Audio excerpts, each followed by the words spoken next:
ఓం శ్రీ గణేశాయ నమః. ఓం శ్రీ వేదవ్యాసాయ నమః. ఓం నమో భగవతే వాసుదేవాయ. మహాభారత గ్రంథ పారాయణలో భాగంగా 313వ రోజుకు వచ్చేసాము. భీష్మ పర్వంలో ఉన్నాము. శ్రీమద్ భగవద్గీతలోని 18వ అధ్యాయము మోక్ష సన్యాస యోగము. ఇది ఈ 17 అధ్యాయాల యొక్క సారాంశము ఇందులో వివరించబడింది. చివరి వరకు స్కిప్ చేయకుండా చూడండి, చాలా బాగుంటుంది. హరే కృష్ణ. శుక్లాంబరధరం విష్ణుం శశివర్ణం చతుర్భుజం ప్రసన్నవదనం ధ్యాయేత్ సర్వవిఘ్నోపశాంతయే. నారాయణం నమస్కృత్య నరం చైవ నరోత్తమం దేవీం సరస్వతిం వ్యాసం తతో జయముధీరయేత్. హరే కృష్ణ. ఇక మనం గ్రంథపారాయణలోనికి వెళ్ళిపోదాము. అర్జునుడు అడుగుతున్నాడు, మహాబాహు ఋషికేశ, ఓ కేశినీషూదన, సన్యాసము త్యాగము ఈ రెండింటి యొక్క తత్వాలను వేరువేరుగా తెలుసుకోవాలనుకుంటున్నాను, నాకు సవివరంగా వివరించండి అని ప్రార్థించడం జరిగింది. అప్పుడు శ్రీకృష్ణ భగవానుడు చెబుతున్నాడు, చాలామంది పండితులు కామ్యకర్మలను విడిచిపెట్టడము సన్యాసమని చెప్తారు. విచారణశీలురు సర్వకర్మ ఫల త్యాగాన్ని త్యాగమని అంటారు. కొంతమంది విద్వాంసులేమో కర్మ చేయడమే దోషమని, కనుక అది వదిలివేయదగింది అంటారు. కానీ ఇంకొంతమంది యజ్ఞదాన తపకర్మలు వదిలివేయతగినవి కావు అంటారు. కాబట్టి పురుషశ్రేష్ఠ అర్జున, సన్యాసము త్యాగము ఈ రెండింటిలో ముందు త్యాగ విషయమై నా నిశ్చిత అభిప్రాయాన్ని చెబుతాను విను. త్యాగం కూడా సాత్విక రాజస తామస భేదాలతో 3 రకాలని చెప్పబడింది కదా. యజ్ఞదాన తపకర్మలు విడువదగినవి కావు, పైగా అవి తప్పక చేయాల్సినవి కూడా. ఎందుకంటే బుద్ధిమంతులు చేసే యజ్ఞదాన తప కర్మలు 3 కూడా అంతఃకరణాన్ని పవిత్రం చేస్తాయి. కాబట్టి పార్థ, ఈ యజ్ఞదాన తప కర్మలు ఇంకా ఇతర కర్తవ్య కర్మలన్నీ ఆసక్తిని ఫలాన్ని విడిచిపెట్టి తప్పక చేయదగినవి అని నా నిశ్చితమైన ఉత్తమమైన అభిప్రాయము.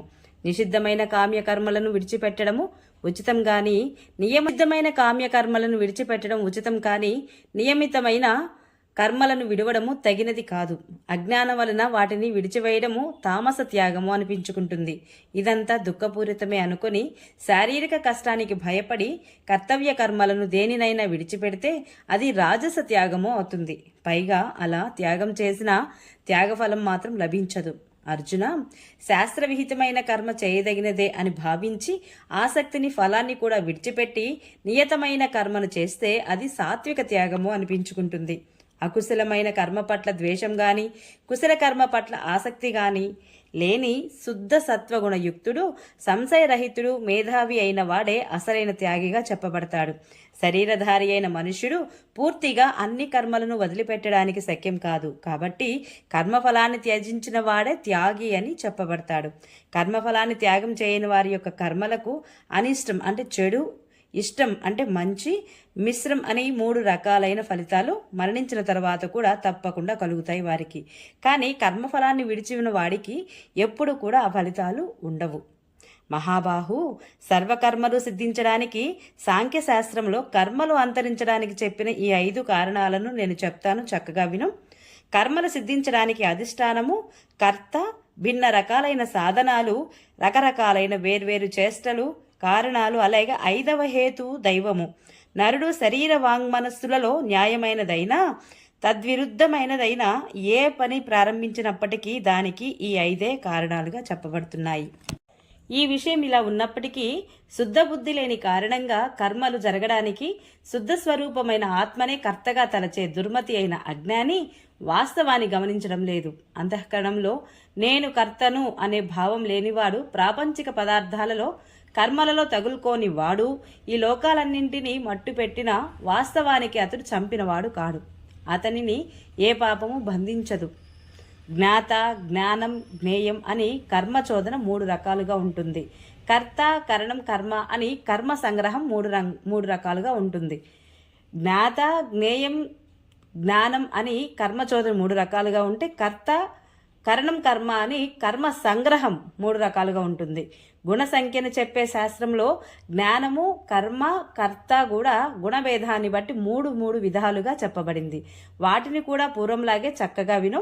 వేరువేరుగా ఉండే సర్వప్రాణులలోనూ ఒకే అవ్యయమైన పరమాత్మ భావాన్ని విభాగరహితమైన సమభావంతో చూడగలిగితే అది సాత్విక జ్ఞానమని, సర్వభూతాలలో వేరువేరుగా ఉండే నానా భావాలను వేరువేరుగానే తెలుసుకోవడం జ్ఞానము రాజస జ్ఞానమని తెలుసుకో.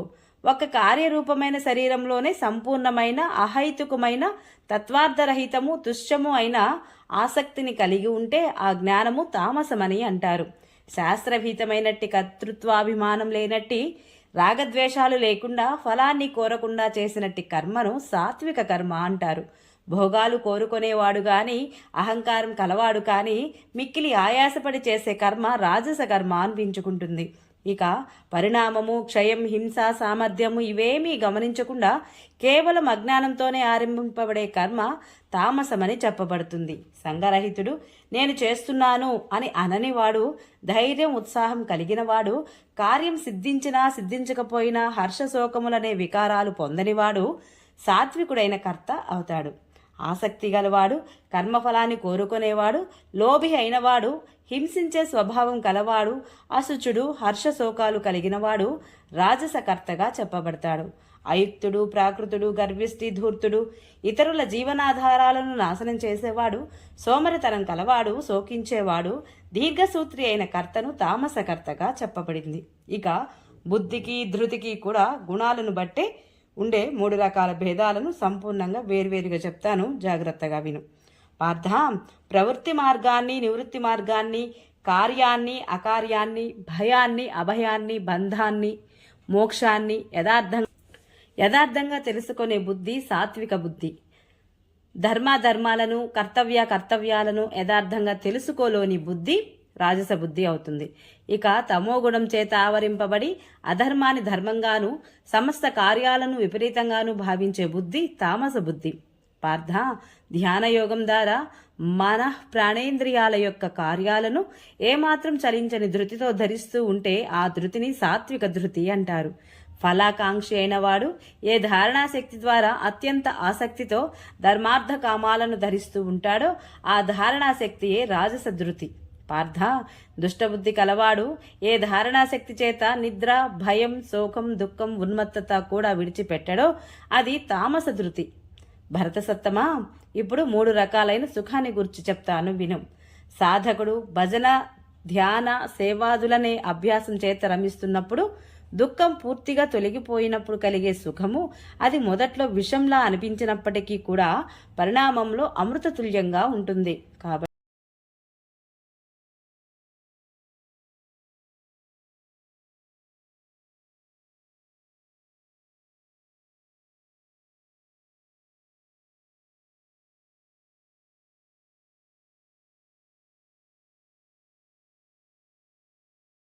ఆ పరమాత్మ విషయకమైన బుద్ధి యొక్క ప్రసాదం వలన పుట్టిన సుఖము సాత్వికము అని చెప్పబడుతుంది. విషయేంద్రియ సంయోగం వలన కలిగే సుఖము అది మొదట్లో అనగా భోగకాలంలో అమృతతుల్యంగా అనిపించినప్పటికీ పరిణామంలో విషతుల్యం అవుతుంది. కనుక ఆ సుఖాన్ని రాజస సుఖము అంటారు. భోగకాలంలోనూ తదనంతర కాలంలోనూ కూడా ఆత్మను మోహింపచేసేది, నిద్రాలస్య ప్రమాదాల వలన పుట్టేది అయిన సుఖము తామస సుఖమని చెప్పబడుతోంది.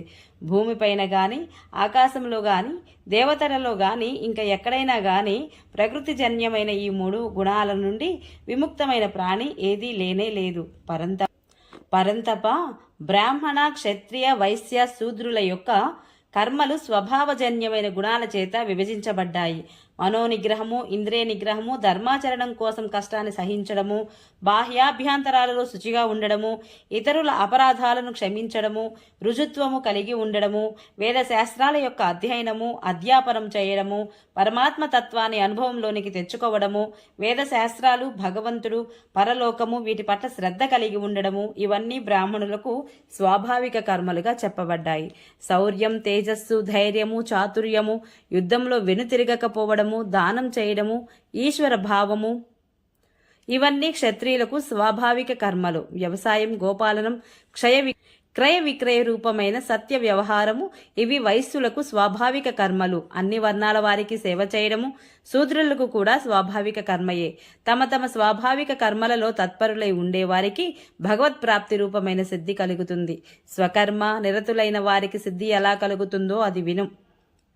ఏ భగవంతుడి నుండి ఈ ప్రాణులన్నీ ఉద్భవించాయో, ఎవని వలన ఈ సమస్త జగత్తు వ్యాప్తమై ఉందో, ఆ పరమేశ్వరుడిని తమ స్వాభావిక కర్మల ద్వారా పూజించి మనుష్యుడు పరమగతిని పొందగలుగుతాడు. చక్కగా అనుష్ఠించిన పరధర్మం కంటే గుణరహితమైనప్పటికీ స్వధర్మమే శ్రేయస్కరమైనది.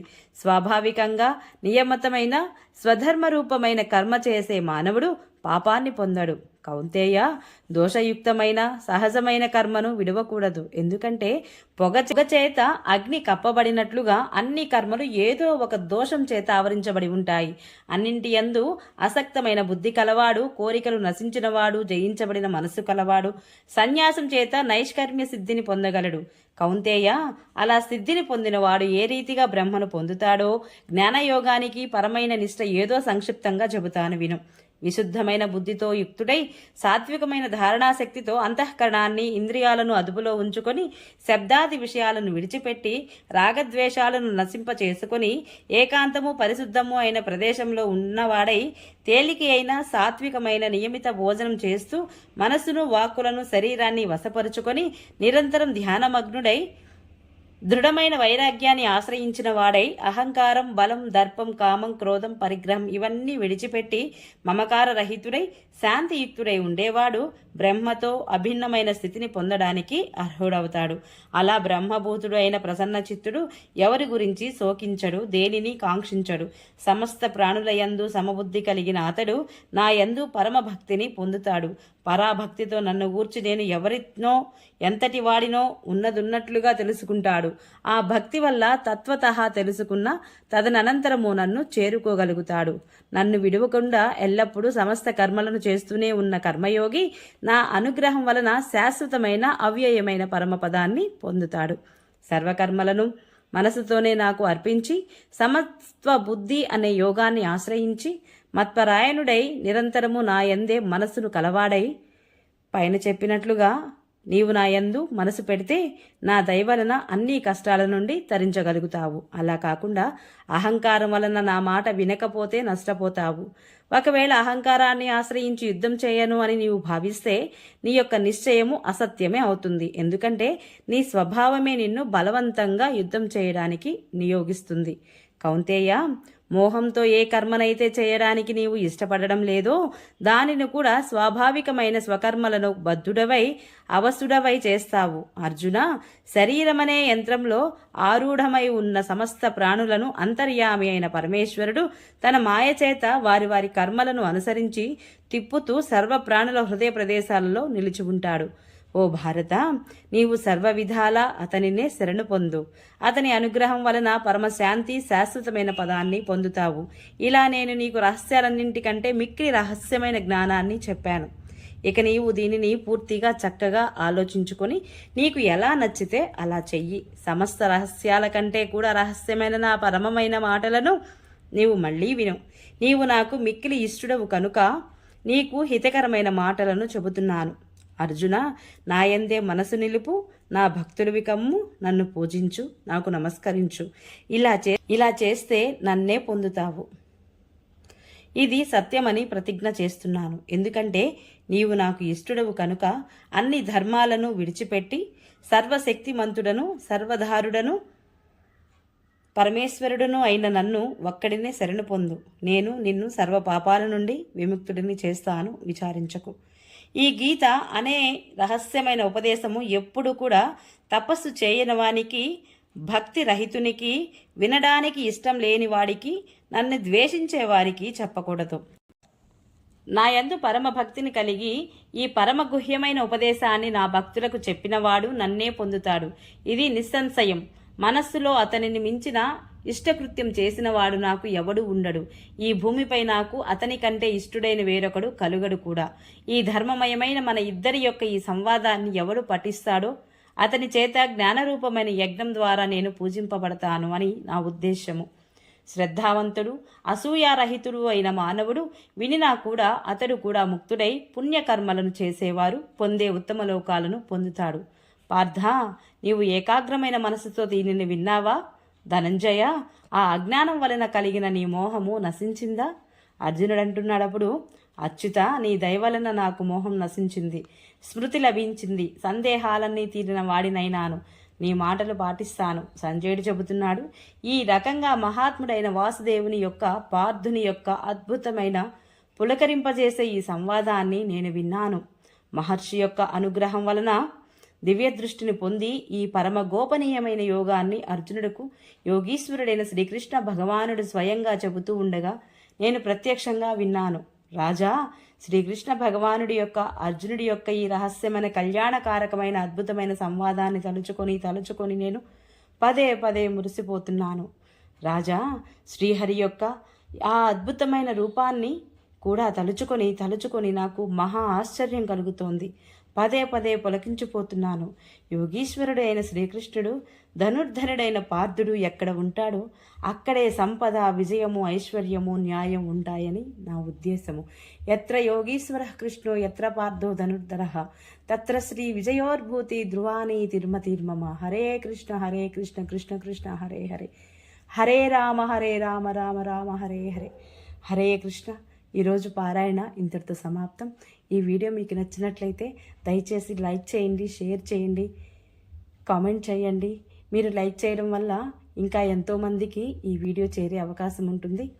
ఈ అవకాశాన్ని కల్పించిన మీ అందరికీ నా హృదయపూర్వక ధన్యవాదాలు. రేపు